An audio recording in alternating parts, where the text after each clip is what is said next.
J'assistais l'autre jour à une réunion extrêmement sérieuse, extrêmement calme, dans une grande salle, lorsque, à l'autre bout de cette grande salle, des cris se sont fait entendre. Une femme a eu apparemment une sorte de malaise, une sorte de transe, je ne sais quoi. Il est assez vite apparu que les personnes autour d'elle s'assemblaient, la soignaient, l'aéraient, et faisaient en sorte que rien de grave ne se passe. Mais tout de même, je me suis posé la question de savoir ce que je devais faire à cet instant, si les cris avaient continué, ou si le calme n'était pas venu. Fallait-il que, comme les personnes autour de moi,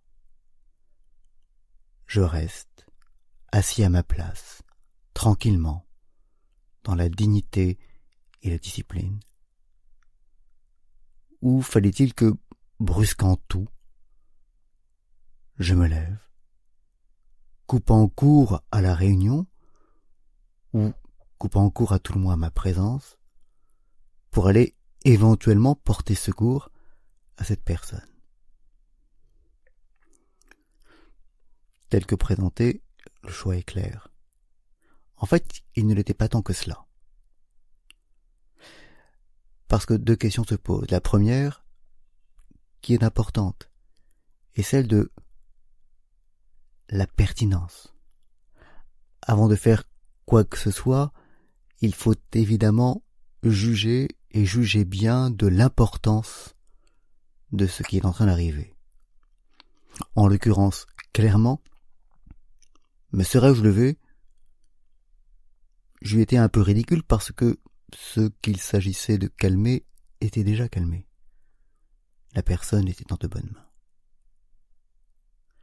Mais savoir ce qui se passe n'est pas toujours facile. On ne peut pas toujours avoir une vue complète ou une connaissance complète des faits. On en a souvent un aperçu lointain, troublé, couvert par des voiles, et en fait, la plupart du temps, on réagit à des choses qu'on ne connaît pas parfaitement. On réagit à des choses, à des oui-dire, qu'on ne maîtrise pas, dont on n'a pas une connaissance complète. C'est dans ce cadre-là qu'il faut éventuellement agir. Et alors, que faire? Eh bien, pour en avoir discuté un peu, et pour y avoir songé, plus que véritablement réfléchi, je crois en définitive que le bon critère de choix de l'action à mener, une fois que la question de la pertinence de l'action a été résolue, hypothèse forte, comme disent les économistes, une fois que la question de la pertinence de l'action a été résolue, je crois que le bon critère est le suivant.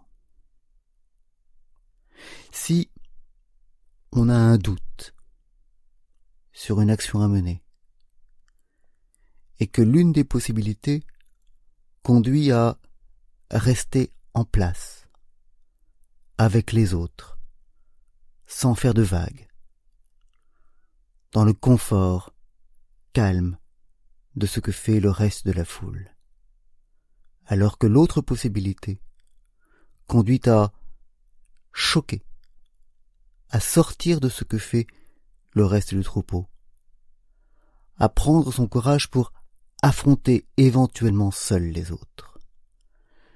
Eh bien, je crois que, indiscutablement, le bon choix est celui qui consiste à faire autrement que les autres. Le bon choix est celui qui oblige à sortir du confort. Et c'est ça le bon critère.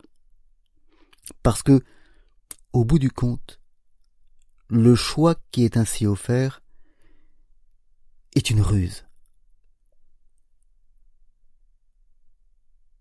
En fait, il n'y a pas de choix. La chose à faire est celle qui conduit à prendre son courage, à se lever et aller secourir l'autre. Et si il apparaît qu'une autre possibilité existe, qui est de ne rien faire, cette voie-là n'est pas la bonne. Voilà. Reste ensuite à mettre cela en pratique, et c'est probablement une toute autre histoire.